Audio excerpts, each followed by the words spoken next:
Nobody makes you cuss them out. But you know Nobody that's what does. we say. But you know that's what the people say. Nobody makes you cuss them out. Nobody makes you do anything. You make a decision to do that. And then your actions follow the decision that you make. There's a decision and then there's an emotion. I think we say that a lot as just people.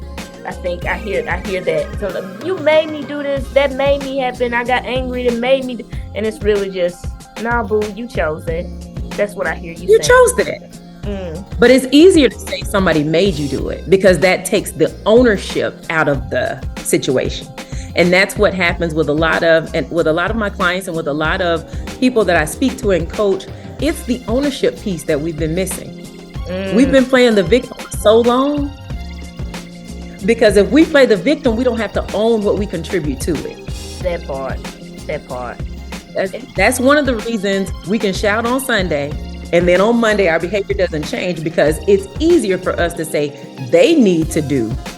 It's easier for us to recognize the scriptures and say, if God be for me, who can be against me? No weapon formed against me shall prosper. You can spit all of that out as a weapon, but how are you using it for yourself as a standard? Ooh. Because that requires ownership. What's up in Happy Mental Push-Up Monday, baby? If this is your first time joining, my name is Andrea Fitzgerald, speaker, educator. And what we do here is we get in the mental gym and we do our mental push-ups because the most challenging and rewarding work we do is on ourselves. So I am super duper hyped today. We have a very special guest. Usually it's me running my mouth, but we have a very, very special guest, Dr. Precious, aka one of the coldest coaches out here, baby. But she is all about the self-awareness, the personal growth, all of this emotional intelligence. She was my coach. So, you know, she definitely brought that heat, some of the best coaching I've ever had. So I am super excited. She is dropping the gems, bringing all the heat to help us out with our emotional intelligence and our self-awareness. So thank you, Dr. Precious, for joining us today. It is my pleasure. Anything for Fitz. Well, thank you. I appreciate it. I really appreciate that. Yeah. So, you know, I know you, Dr. Precious, but you know, the mental push-up community doesn't know you too well. So tell us a little about who are you? What do you do? Just a little about you, Dr. Precious. Yes. So the titles that I hold closest to my heart are Ken's wife and Carson and Kenny's mom. Okay. I'm here for it. That's number one. Okay. Yes. Right. But I also am a coach, a speaker, an author. I focus on emotional intelligence and self-awareness in particular. I am the CEO and founder of Silent Rock Educational Services, and Me University falls under that umbrella. Me University is all about self-awareness. So we speak, we coach, we facilitate, we work with individuals and teams on becoming a student of who you say you are. That last part. And y'all, I've already signed up for Me University. So if you haven't already, you definitely want to check that course out. I mean, the coaching is fire, so I already know this is about to be hidden because we're taking a deeper dive. So definitely check. So that's, you know, what I really find interesting about how you frame that. You said your first, you didn't automatically go to I'm a coach. You were like, I am Ken's wife and I'm my child. I just think that's awesome. That's really, really awesome. So yeah, because you know, Fitz, that feeds a part of my philosophy is that work fits into life. Work is not life. So I typically don't lead with work because work is a part of life. It's not life. Oh, wait, that's can't wait for Me University. I'm gonna have to go deeper into that. We'll have to go deeper into that. So tell me a little about okay, so emotional intelligence. What kind of led you to this path that you're on now? Oh, that's a great question. So I was in the world of teaching. I was in the classroom. I was a coach. I was a school leader. I've done lots of different things around education, but I worked as the director of program strategy for leading educators, national nonprofit. nonprofit, worked with coaches. And what we found in the work that we were doing was we could coach you around the instruction. You could teach people how to teach math. What is the process of teaching math? But what do they do in those individual moments in the classroom where there's a decision point? What they do there is based on what they believe. It's based on their value. Margaret Wheatley in like 92 had this concept of the green line. And so the green line is that there are always two conversations happening, right? So there's always the process, pattern, structure, all that surface level stuff that's above the green line. That's the business side of things. That's what we call the work. We always do that easily, but there's always a second layer to the conversation, which is identity, relationships. So everything we take in terms of information, we filter below the surface first, below the green line, and then that comes out in our actions above the green line. And so when I started to kind of see people are making decisions that aren't aligned with who they say they are, because in those moments, they're making decisions based on what they believe and what they value, not necessarily what we've been teaching them should be done. And so once we started to get underneath that, it started to shift how we were moving as coaches and kind of how we approach the work. And so that just got me more and more interested. So I did the Daniel Goleman emotional intelligence cohort to get certified and like train other coaches on how to do this work. And it just kind of took off from there. I decided in maybe 2020, I think maybe, to leave leading educators and go off on my own and really bet on myself. And I haven't looked back. It's been a blessing in my calling. I believe it is your calling for sure. I can definitely see that. That's so interesting. Because I think that's something that I've said before. I was like, the answer is not on the IPG. It is like, listen, baby, you give that structure, the systems, the process, and it's like, nah, boo. It's like, you don't believe kids can do it, or like whatever you feel about yourself, like you don't believe it's possible. Yes. So that's so interesting. Yeah. I just learned about that like 2 weeks ago. The above the line, below the line. So that's what I was telling my manager. I was like, I'm super excited about exploring that more, because sometimes I'm like, man, the answer is just not, it's not particularly there. So that is very interesting to me. That's very interesting. Yeah, we default to what we consider the work. We default to that. And we think that's where that everything can be solved if we just know. People just need clarity around the steps. People just need what the process is. Right. No, people are actually communicating that they need to be able to trust that when they're not with you, you're making decisions on their behalf. They need to be able to trust that. Yo, I told y'all keep bringing them gems now. Yeah, that's interesting. So tell me a little bit more about, what do you mean? Like they need to be able to trust that, like, you looking out for them? Yeah. So oftentimes, and I've said this a few times in different sessions over the past couple of weeks, we think about when I'm working with individuals or teams, communication comes up, I promise you, in every single conversation. Everybody wants more communication. They want their manager to communicate more with them, or they want their direct reports to follow up in communication. Everything falls under communication. But what communication does is, like, on the surface, you hear communication and you hear what are the factors you consider when you make decisions. That's communication. I want to know what decisions you're making. I want to know how you're making those decisions. That's actually not what people want to know. They actually want to know that I can trust you with the decisions. I don't need to be there. I can trust you to make decisions. They want relationship. They don't just want you to update the spreadsheet. They want to know that when you're updating the spreadsheet, that you've done all the things on the back end and considered all that would affect them or impact them in their work, that you value their input. So if you're making decisions, you've already checked in with them because you value them. That's below the surface. That's not just, I need everyone to update the spreadsheet by Monday so we have everything ready for the meeting. We need to increase communication in this area. It's not really what people are saying. I need to be able to trust you. I need to know you value me, value what I bring to the table. So you've considered me in your decision making. Oh, that's deep. Oh, wait, listen. Oh, man. So, what I'm hearing, what I'm hearing from what you're saying, relationships, they matter a lot, is what I'm hearing. Yes. Like relationships Yes. and trust and people being valued is like really, really important. And that is, I think that as a classroom teacher, and even like as a basketball coach, I think I was very focused on processes, results. Yep. This is what we're doing. And it did not work out well. It did not work out well. So to hear you say that again, that the relationship and trust factor is so important. Like I could just see that on so many layers. Okay. So so I have a question for you as well. Like, okay, so I was doing my stalking out here to learn a little bit about you.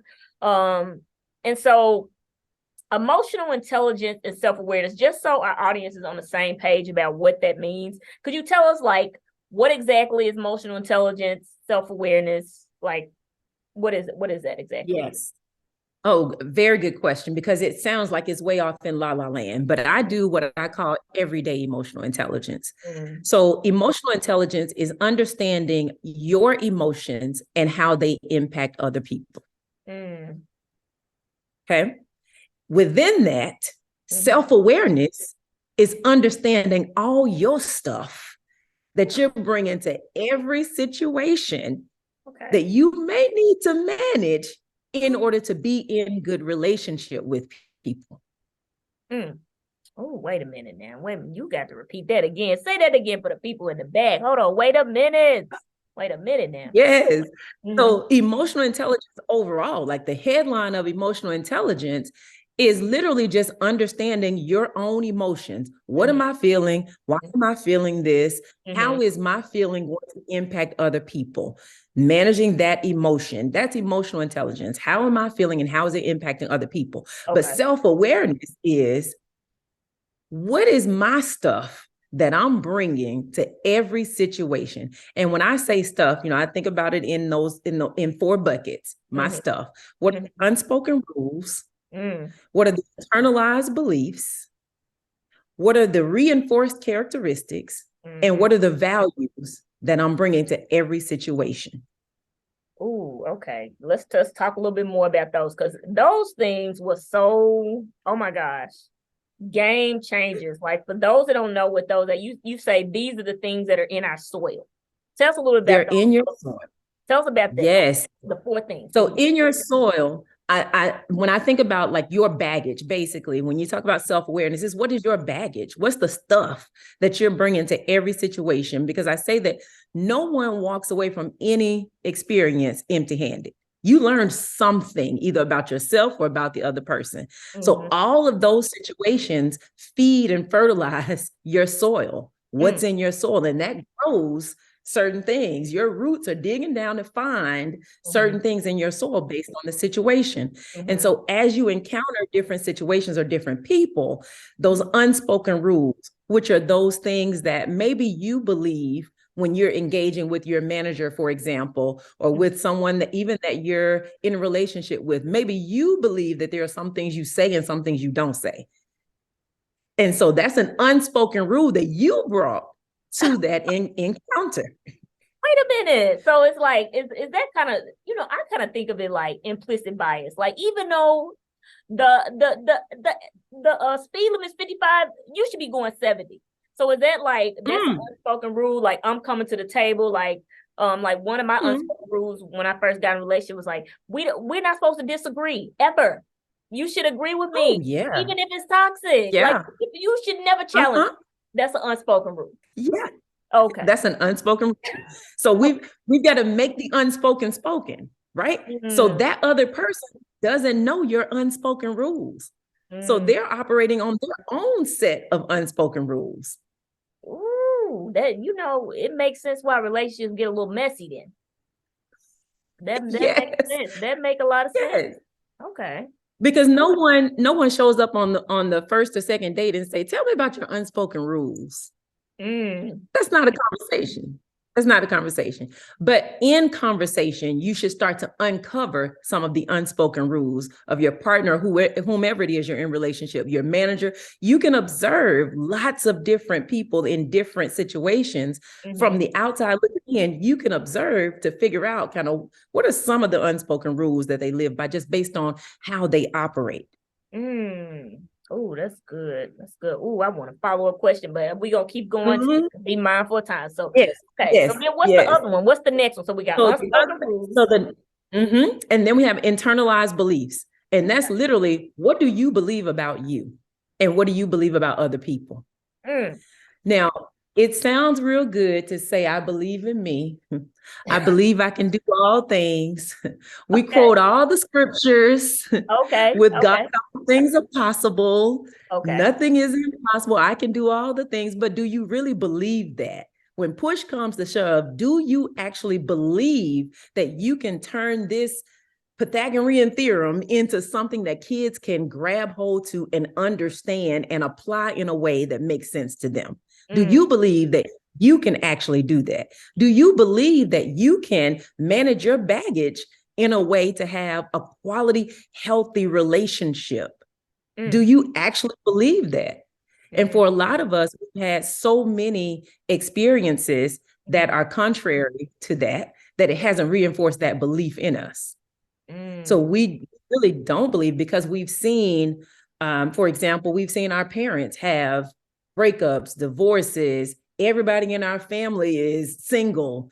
Everybody is miserable. Nobody is happy. We've seen this generationally. We've seen it happen over and over again. We actually don't believe that we could be in a successful relationship, in a healthy relationship, because we haven't seen it demonstrated. So some of our beliefs are based on tradition, is based on what we see, based on what we've seen, what we've experienced, and it gets in our soul and it actually feeds us so that we become self-sabotaging in a way, because we really don't believe that this could happen for us. That's real deep. I mean, that is real deep. So how do we transform those like beliefs and those narratives? Because I can definitely see, like, I know from some of our work together and even in therapy, I'm like, oh, I actually don't believe this is possible. So how do we like transform those internalized beliefs that we may have? Well, you start with identifying them. And for a lot of us, because this is not a conversation that we have, we go on quoting scriptures. And we don't believe that the scripture is actually strategy. We don't believe that. We really, really don't. We don't apply it in our way. That's why you can hear things in church on Sunday and you shout, but your behavior doesn't change on Monday. Ooh, see now because you can quote the scripture, but you don't really believe it because you're not actually applying. If you believed it, you would do something different. That's deep. Oh, that's deep. That's deep, y'all. I told y'all she bringing the gems, baby. She bringing the gems. Imagine a whole hour of this. It's everyday emotional intelligence. It's in everything. And for us as Black people, emotional intelligence has been something that's been like, oh, that's for those people. That's for people who can afford to be emotional about things. No, we're all emotional about things. Some of us just choose to ignore those emotions or not actually tap into them and see that they're there and actually deal with those emotions. Or we deal with them in ways that are not healthy. And that leads to generational situations that are not healthy for us and our children or our children's children. That's a whole fact. That's a whole fact. Yeah. It makes me think of when I hear you say that about like how we handle our emotions. I don't know if you heard the thing about the bus driver, but that's been going all over the internet. But she had this interview. She was like, sometimes as people, we're just neck down dead. Like the emotions, and we're not tapped into them. I was like, dang, because it's like if it feels uncomfortable, I want to run from it. But I from hearing you talk, like it's not. I mean, I know it's not healthy in logic, but it's almost like our actions have to match the beliefs, or our actions kind of tell the story of what we truly believe, is what I'm hearing from you. Right, right. Our actions have to match our beliefs. That is exactly it, because that's how you be who you say you are. If your actions are matching what you say you believe, that's how you be who you say you are. And it's not just lip service. Oh, I believe in equity. Well, that's pretty, but what have you done to demonstrate that? How does that look on a daily basis? Action. Yeah. That's what it sounds like to me. That's what I hear. Sure. Okay. So we got action. The unspoken rules, the internalized belief, and then what are the other two? Then we have reinforced characteristics. So the reinforced characteristics are those things that we have been celebrated for, that have been reinforced, that have a double-edged sword, that we don't recognize that there's a shadow side to being that. There's a time we need to be selective about when we pull on those characteristics and when we don't. So the example that I often use is, I have a strong leadership characteristic. I'm a trained leader. I literally have a PhD in leadership. But we were on a family trip going to maybe a volleyball game, and there was the gauge on the screen on the car said that our tire was low. There was a tire. It was a flat tire, and you could see it ticking down. My husband decided that we should keep going, that it was not, such that we needed to pull. He got out and he looked and he said, he determined that we could keep going to get to the next rest stop or whatever. The leader in me wanted to know, how did you determine that this was okay? Like, what were the measures that you used to determine that this would be okay? How do you know that the distance that we're going? I had a lot of questions. Okay. That right there is not the time for my leadership value to stand up. It's already a high pressure situation. I need to maintain relationship because we have about a 6-hour ride ahead of us. I need to make sure that I'm managing me. I need to use all of my emotional intelligence to manage me, because in this high pressure situation, anything I add in the way of leadership is not going to be received well. So what did I do? I sat quietly and determined for myself that the best thing to do was allow my husband to demonstrate his leadership skills as the leader of our family. That's deep. So even though I have reinforced characteristics around leadership, like I have been celebrated for being a leader in so many instances and on so many occasions. But if I use that reinforced characteristic in places where it should not be applied, I'm going to damage relationships. Now that's real deep. That is, yeah. So this is my follow-up question to that. So how do you, if I'm a person, like, how do you learn to know when those space, like what spaces, where I know for me, like processing time, but a lot of times it's reactive. It's just like, you ain't gonna talk to me like that, and that's it, and it does not go well. It's like being a driver, it works, it's not working here. So how do you you have to slow down. We think, for example, in those high pressure situations, we think that it's a go, go, go, that we need an immediate answer. Somebody says something, I need to say something back because she ain't going to come at me. And we think that that's the way that engagement works. Right. It does not. It never ends well when we go back and forth. You always have to slow down enough to consider, one, what is the emotion that I'm feeling? Like, when something is happening, you always feel it in your gut first. You always have the sinking feeling. Your body sends a message to your brain to say, hey, what's going on here? something's wrong. This feeling right here is a little different. You always feel it in your body first. The question becomes, will you pay attention to what you're feeling and slow down long enough to process what you're actually feeling? Because what they said is above the green line. What you felt is below the green line. Ooh. So you really need to, and now I'm starting to kind of see how important it is, like that self-awareness and that those emotions, like, so that you can slow down. Because every time I do it, I promise it works. Like most times it works, but it's like this button that's like, do not press it. I'm like, no, I've got to say this. But here's the thing. You don't have to be what you've always been. That's a decision. Oh yeah, here you go. Yeah, you're right. It's a decision. We are not bound to the decisions that we made in the past. It's a decision. You can make a different choice in every situation. You don't have to do what you did last time they said it or last time they did it. You have new information. This is just another opportunity to demonstrate your new information that you have about yourself. I love do something different this time. I love that. So I mean, I think I remember you saying that in our sessions, like, we get to decide. Like, we are not dictated by the environment. We are like, you get a choice. You can decide what you want to do on that. But it's really, I mean, it's about other people, but it's not at the end of the day. But it's not. Nobody makes you cuss them out. But nobody does. But you know that's what the people say.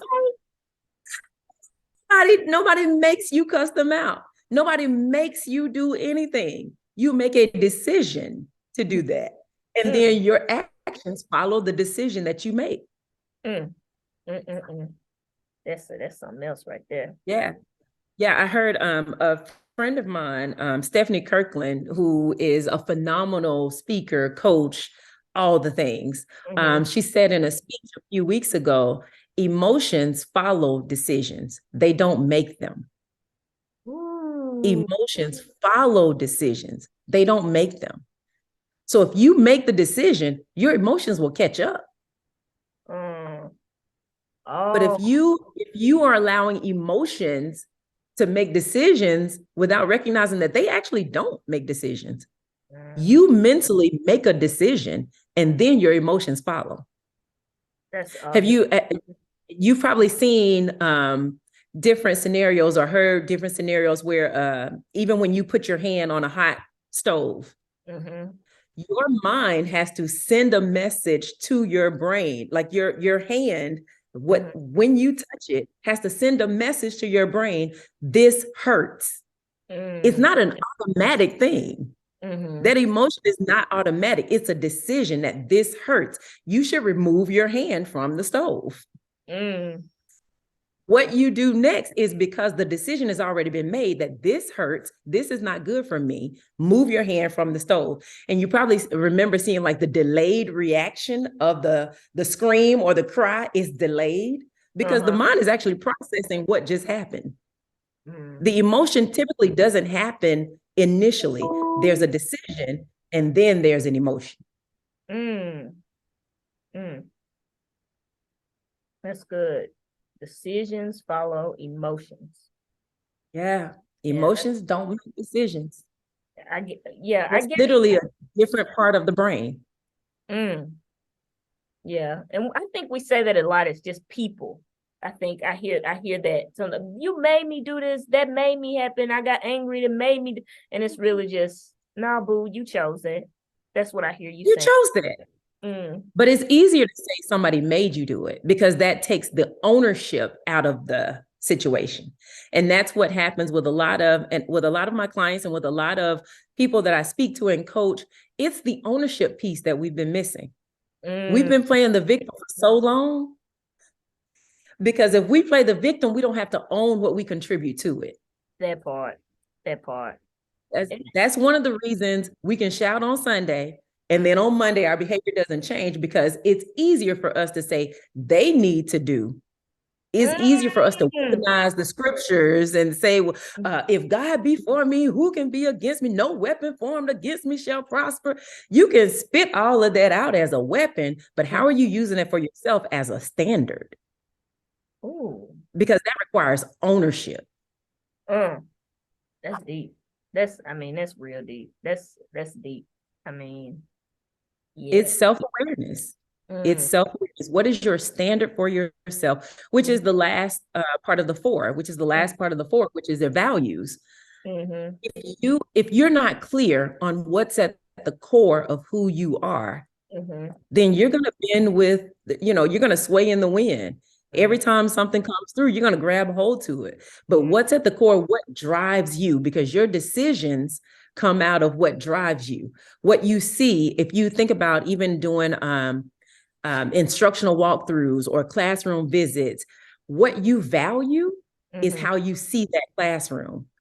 So your notes and somebody else's notes are never going to be identical unless you align before you go in on what you're looking for and what that looks like. Because what I'm looking for what I value. I value growth. So every time I go into a classroom, I'm looking for how are students growing? How is this teacher demonstrating growth? I know what the data says before I got there. I'm looking for growth in this particular area. Whereas someone else, their lens is compliance. They're looking for the whiteboard protocol. They're looking for are all the kids doing all the things that are on the sheet for them to be doing? They're looking for compliance. So your value is how you see the world. That's good. Oh, that's good. It's almost like, to me, it's like when you talked about that classroom observation, like what you see versus what someone is seeing. How do you get in line with values? Because obviously everyone's not going to have the same value as you. Like, we don't have the same values. How do you, I guess, work together with those? Yeah. Yeah, and that's a great question, because you have all of these different rubrics, the IPG, you have all the equity value, you have all these different rubrics that you could use to align. But ultimately, when I work with a team or with a school leader, I'm asking them about their values, because they're going to interpret every one of those rubrics through their value system. And so as a leader, what have you determined are your values? What is the area that you are always looking through, when you look at everything that's happening in your school building, everything that's happening in your classroom? And we're going to have a conversation about that before we go in. So what we found, I was coaching a principal the other day from Brooklyn, and one of the things that she said was, I expect for adults to be adults in the building. I've hired you, came with all these expertise. I expect for you to be adults in the building. So when I pressed and said, well, what does that mean? What does that look like? That means you're willing to go the extra mile. You're going to kids' birthday parties on the weekends. You're feeding the community. You're doing your lesson plans, you're annotating, you're showing up, you're early, you're leaving late, you're here until the job is done, because that's how I was as a teacher. Oh, so you're expecting people to show up as you. Well, yeah. When I hear you say that, it makes me think about just relationships in general. Oh my gosh, we do this every day. We you should be like me. I always talk about how me and my fiance, how we clean or whatever. I remember when we first lived together, because you should clean like this. And I was I didn't think I had to clean up after. No, I was I ain't clean it up, So it's those ideas, you value this, just different. And I expect you to be like me, Yes. Ultimately, that's what it boils down to. Oftentimes I can reflect on when I had, we got a new principal. While I was still in the classroom, we got a new principal who was completely different than the principal that we had before. And this principal, like she pulled back rules and like kids were just all over the place. It was middle school. How dare you try to run a middle school and kids don't walk in single file lines to the right of the hallway and the adults walk in the middle? What is this madness? Right. I was so focused on compliance as a veteran, did not realize that that was the value, whereas she was coming from the school of respect. Students are still people and should be respected. Give them an opportunity to demonstrate that they can handle what it is that you have decided they can't handle. Ooh, wow. As opposed to determining already that they can't handle this. Oh, it was like, what in the world is this? But we didn't have that conversation. And so it was just tension back and forth because I was expecting her to show up in the way that our last principal had and in the way that I had been trained as a leader, even as a classroom teacher. Like, I expect your leadership to show up in a certain way. And when it doesn't, we're going to have conflict because you're not showing up the way that I've been trained that leaders should show up. You know, dang, that's so interesting to me because I had a thought and it just left my mind. It'll come back to me. But it was about the students in the hallway being able to go wherever they I know what it was. Conversations change the situation. Oh my gosh. That's what I hear. Conversations, like a conversation. A conversation. A conversation, and a conversation that's a real conversation. And I try to teach people when you're going to have conversations, there are three kinds of conversations you can have. Okay. You can have one that's just expressing, like, I just need to get this off my chest. I want you to know you offended me. You don't have to respond. I don't need an I'm sorry. I want to express that this is a problem for me. Let me write that down. You can have a learning conversation. Okay. Where you literally show up and ask questions because you legitimately want to learn more about whatever it is that happened. You're not coming with any judgment. You're not, none of that. You literally just want to learn more either about that person or you want to learn more about the situation because there's information you don't have. You're coming, you're taking a learning stance. Okay. Or you can have a conflict resolution conversation. That's going to involve some expressing and some learning, ultimately to get to a solution. But if you show up presenting that you want to have a learning conversation and all you want to do is express, in that conversation, the person is going to be like, what just happened? Like, I thought we were having a different conversation. You just took this way in a different direction.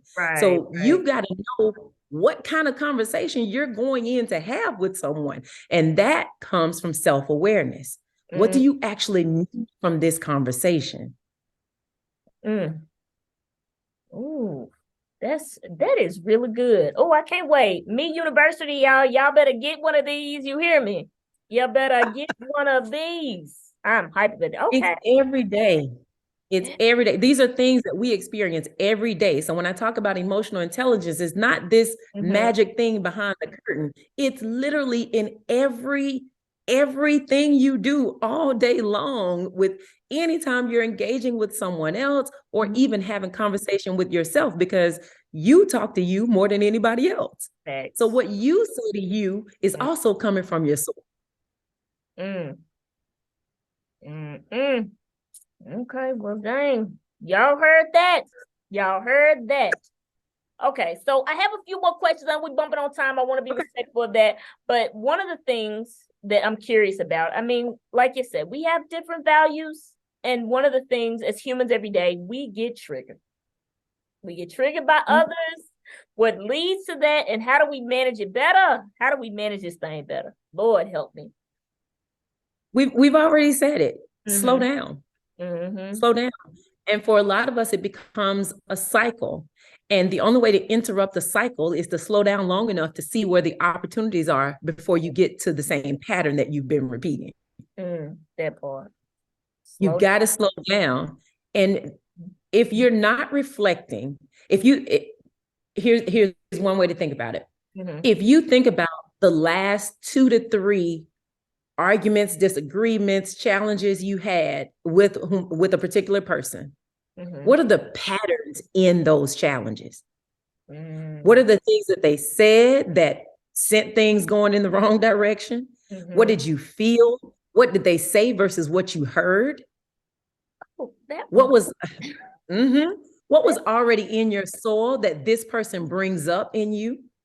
Because for a lot of people, it's not that I'm triggered by this thing that's happening. It's that this thing reminds me of this thing way back here that's unhealed, that's unresolved. I haven't dealt with this yet.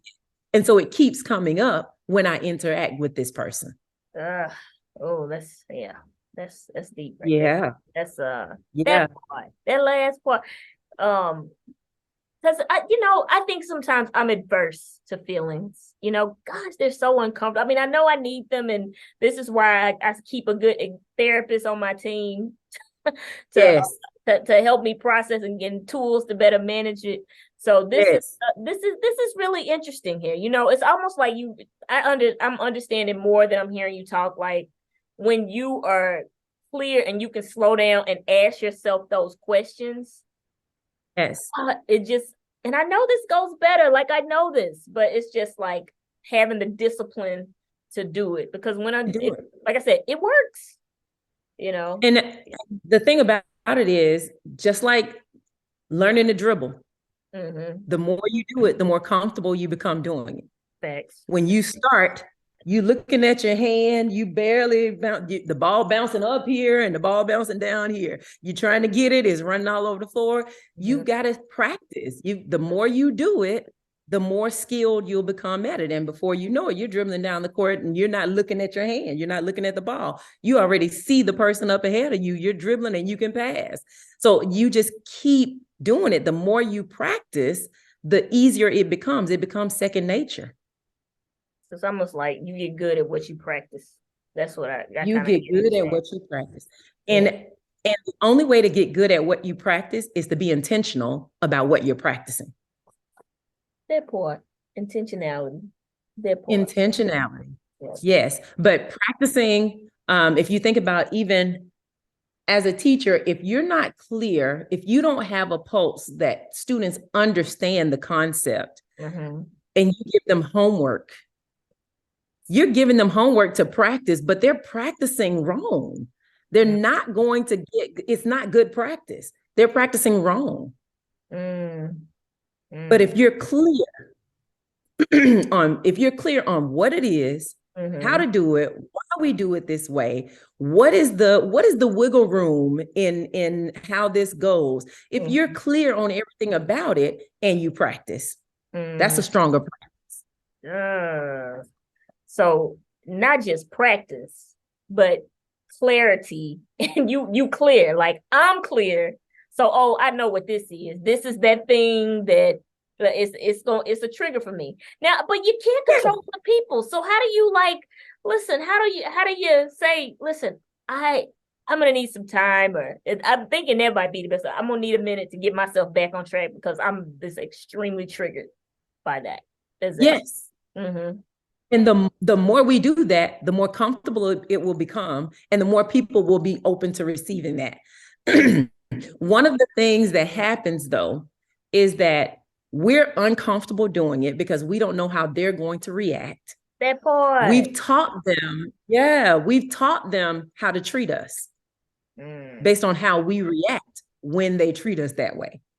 We've taught them that when they say that, if I can remember days in the classroom where kids knew, I taught social studies, and they knew if there was something big that happened in the news, they knew that if they came in and asked me a question about that thing in the news, we weren't going to talk about any of those ancient civilizations today. It was a wrap. We were going to talk about everything that happened in the news, everything around that. They knew how to get me off track. Because I taught them that I get excited when I know that you are watching the world around you and you are not just focused on your little bubble.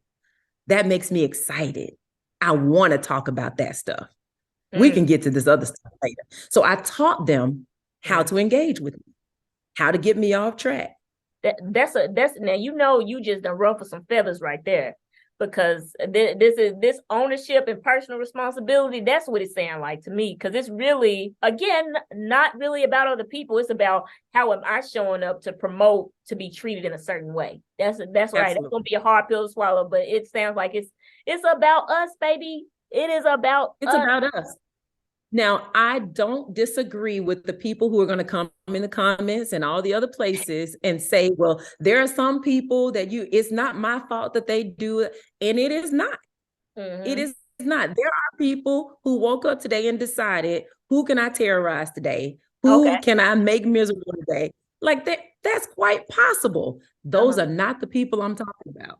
Right. I'm talking about the people that you are engaging with every day in some form of relationship. I am not talking about the Hitlers of the world. I'm talking about your everyday people that you are engaging with, who you have to manage because you have taught them in how you've been engaging with them. You've taught them how to treat you. You've taught them what your standard is. And that's how they operate with you.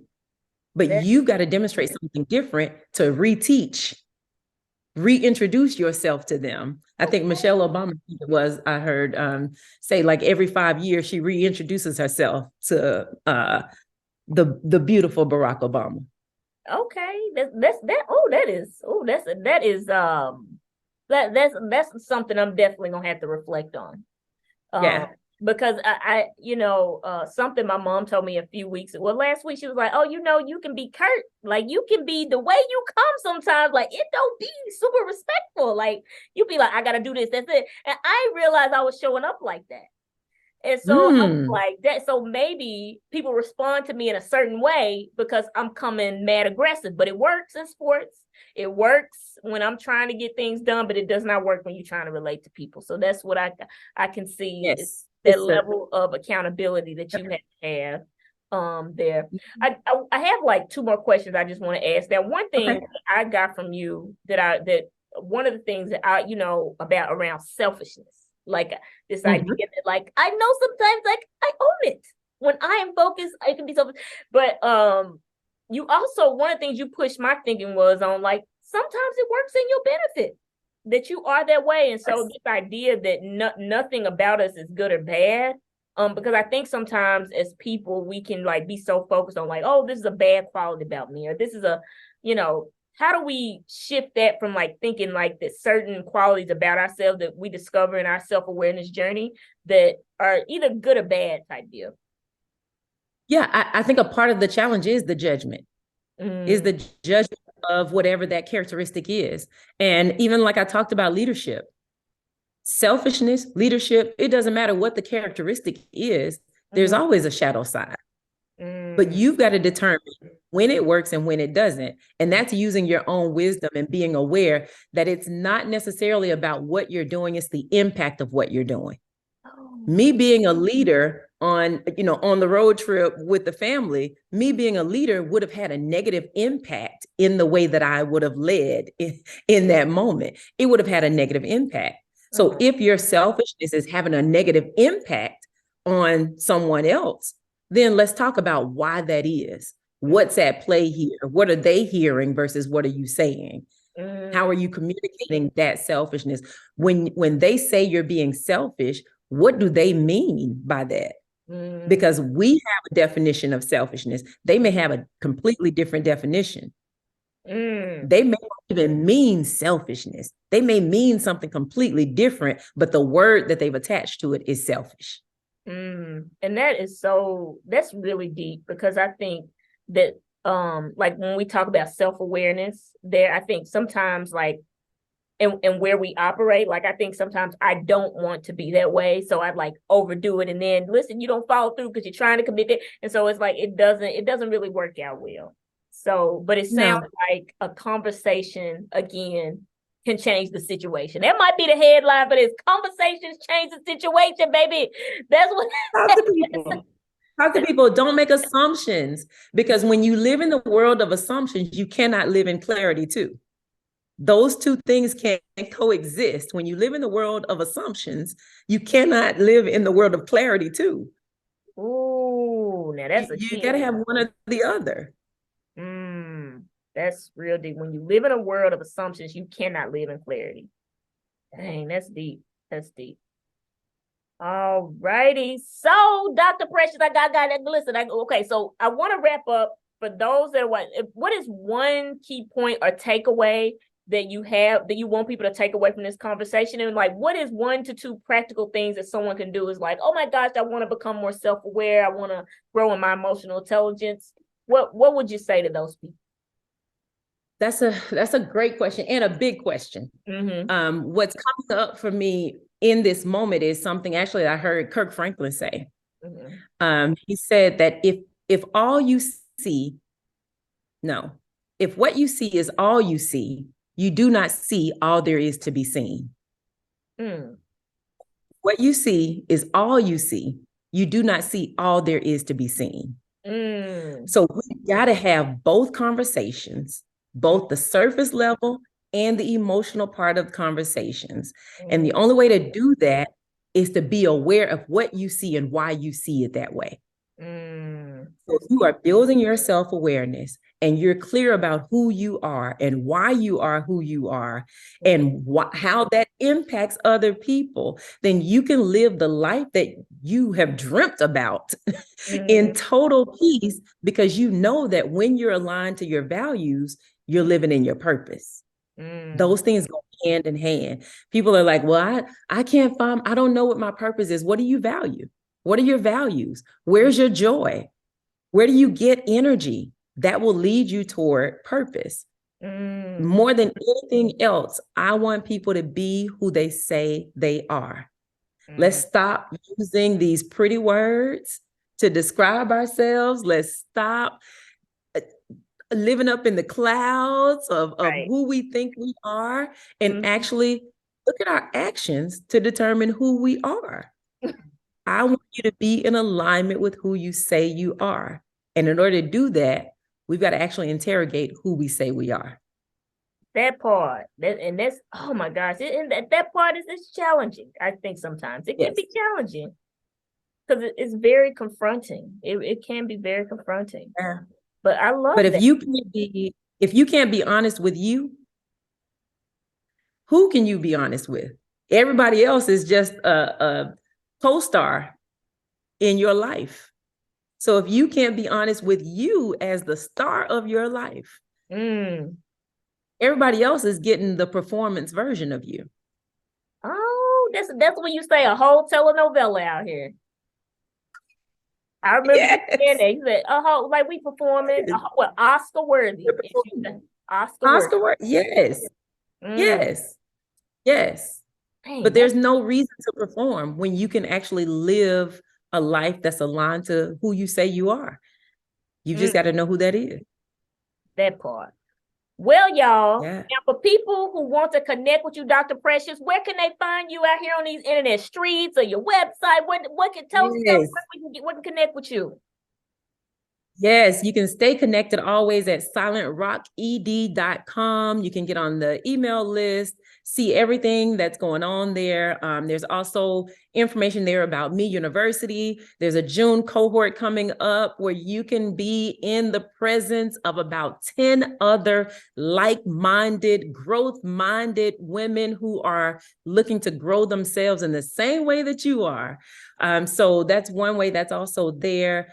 I'm on Instagram, I'm on Facebook, I'm on LinkedIn. Like you can find me in all these Beyonce's internet streets. I promise you, I'm out here doing the work and putting out, the free stuff. Like this is the free stuff. Come on to the session and let's get real about you. Yes, y'all. Definitely check her out, y'all. Some of the best coaching that I have ever had. Like just challenge me and also so respectful about it too. She's like, oh no, beloved, we can't do that. We can't do that. Oh, no, beloved. So she is absolutely phenomenal. I've already signed up for Me University, so I am super excited. I done sent it out to my moms and my sisters and all other people. I'm like, yo, we need to do this together. So thank you so much, Dr. Precious. Thank you for all the gems. I'm certain it's gonna add some value to those that check it out. So thank you so much for coming. And y'all get out there this week and do those mental push-ups. And as I always say, be bold, be brave, and most importantly, friends, be you. And we out.